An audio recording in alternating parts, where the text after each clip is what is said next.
দর্শক, আমরা যেহেতু রমজানের প্রথম, আমরা আসছি যে এই লাইনে আপনি থেকে বেরিয়ে আসেন, আপনাকেও 37 ধারায় 5,000 টাকা জরিমানা করা হবে। এরপরে এবং আপনি যদি করেন যে এটা শিথিলভাবে নেন, সেটা কিন্তু আপনার কোনো ক্ষতি করবে না স্যার, শিথিলভাবে না স্যার, আমরা চেষ্টা করি স্যার মানে জেনুইন প্রোডাক্ট বিক্রি করার জন্য। এখন কারণ আমরা খুব ধরাধরি এই যে আপনার জরিমানা বা এই বিষয়ে আমরা যেতে চাই না, আপনারা কারেকশন করেন। আপনার নাম কি ভাই? শরীফুল ইসলাম, জনাব শরীফুল ইসলাম। দেখেন, আপনি যখন এরকম স্টিকার ছাড়া আমদানিকারকের ডিক্লারেশন ছাড়া পণ্যটা নিয়ে আসবেন, দুইটা ঘটনা ঘটবে। এক হচ্ছে বাংলাদেশ সরকারকে ডিউ ট্যাক্স না দিয়ে এই পণ্যটা বাংলাদেশে ঢুকেছে, সেটা আমাদের দেশের যে ফ্যাক্টরিগুলি আছে সেগুলিকে একটা অসম প্রতিযোগিতার মধ্যে ফেলে দিচ্ছে। আর দ্বিতীয়ত, এই জিনিসটি নকলও হতে পারে। উনি নিজেই যেভাবে বলছেন যে বলতে পারছে না কে সেটা গেছে, এই কারণে আমি বলছি যে দুইটা মানে এই ভোক্তাদের স্বার্থ বিবেচনায় এই প্রোডাক্ট আপনি রাখতে পারবেন না। যে কয়টা আপনার এখানে আছে আপনি নামিয়ে নেবেন, নামিয়ে নিয়ে সংশ্লিষ্ট যার কাছ থেকে এনেছেন সে যদি আমদানিকারক ডিক্লারেশন দিতে পারে, তারপর তার ওইটা ডিক্লারেশন সহ নিয়ে এসে আপনার দোকানে রাখতে পারবেন। ঠিক আছে? আজকের দিন আপনি এটা করেন, আর যেটা জরিমানা করা হয়েছে সতর্কতামূলক, এটা আপনি পরিশোধ করেন। ধন্যবাদ। পণ্যের দাম ছিল এটা অলরেডি চলে এসেছে, সেটার মধ্যে আমার আপনার মনে হচ্ছে যেটা কাটতে ভালো হচ্ছে তারা একটু বাড়ায়নি, ওই স্টিকার উপর আরেকটা স্টিকার লাগাই দিলেন, এগুলি করা যায়। কারণ যেটা আপনি ডিক্লেয়ার করে নিয়ে আসছেন, তার মানে ওইটার তো তখনকার সময়ের কস্টিং দিয়ে আপনার প্রফিট হিসাব করে আপনি পাঠিয়েছেন, তাই না? ওইটাই আমরা বলতে চাচ্ছি।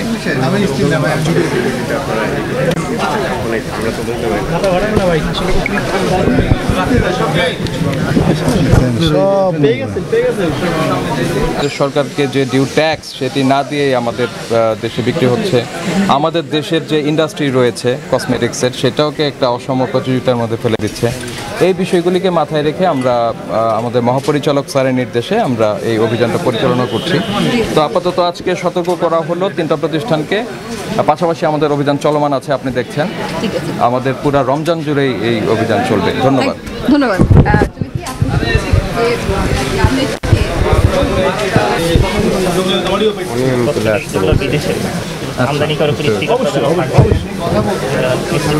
আচ্ছা, আমরা আপাতত মানে আজকে যতটুকুই আমরা এখানে ছিলাম কোনো আমরা পাইনি, তো এই বিষয়টাকে আপনারা অব্যাহত রাখবেন।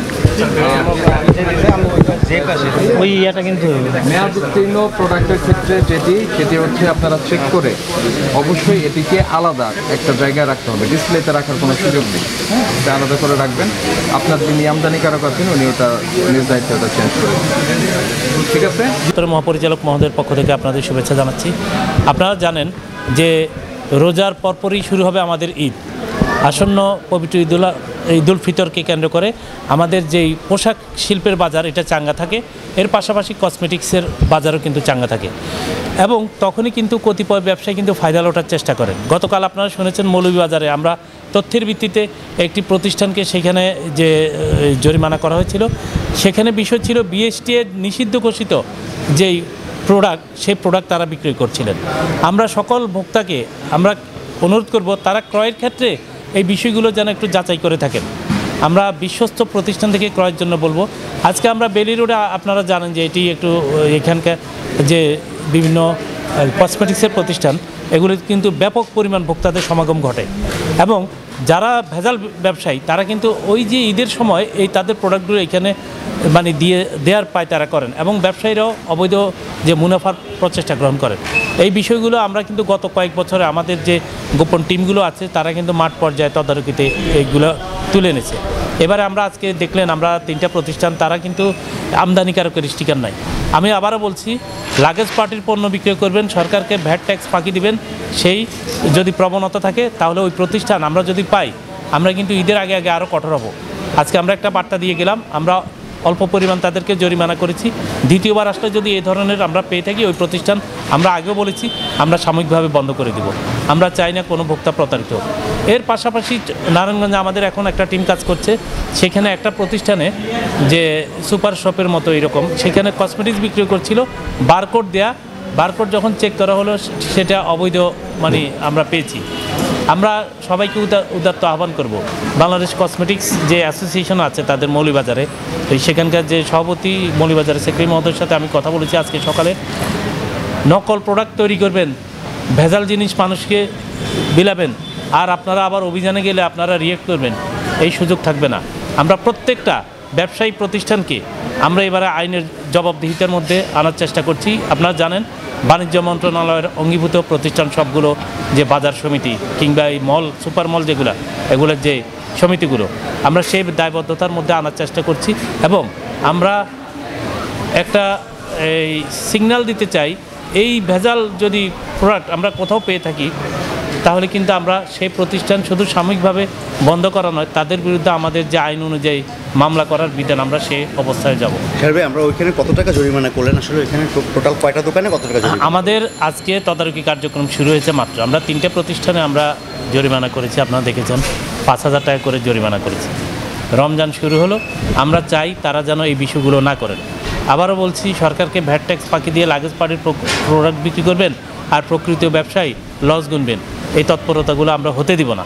স্যার, ওইখানে যাদেরকে আপনারা জরিমানা করলেন তাদেরও একটা অভিযোগ ছিল, সেটা হচ্ছে তারা যে ভবনে থাকে বা যে মার্কেটটা পরিচালনা করে, সেখানে আপনার হচ্ছে তাদের যে খরচের বিষয়টা, তারাও তো একজন ভোক্তা, বাড়ির মালিকের কাছে ভোক্তা। তাদের ভোক্তারাও এই যে প্রতিষ্ঠানের আপনার হচ্ছে যে ভাড়া প্লাস হচ্ছে যে বিভিন্ন কস্ট, এটাকে কীভাবে আপনারা আসলে অভিযানে নিয়ে আসবেন? আমি আবারও বলছি, আমরা যখন কাজ করি আমরা আইনের এখতিয়ার বহির্ভূত হয়ে কোনো কাজ করি না, করার চেষ্টাও করি না। ভোক্তা অধিকার সংরক্ষণ আইনে বাড়ি ভাড়া এখনও আসেনি। আমাদের আইনের যে সংশোধনী, সেখানে বাড়ি ভাড়া দেওয়া আছে।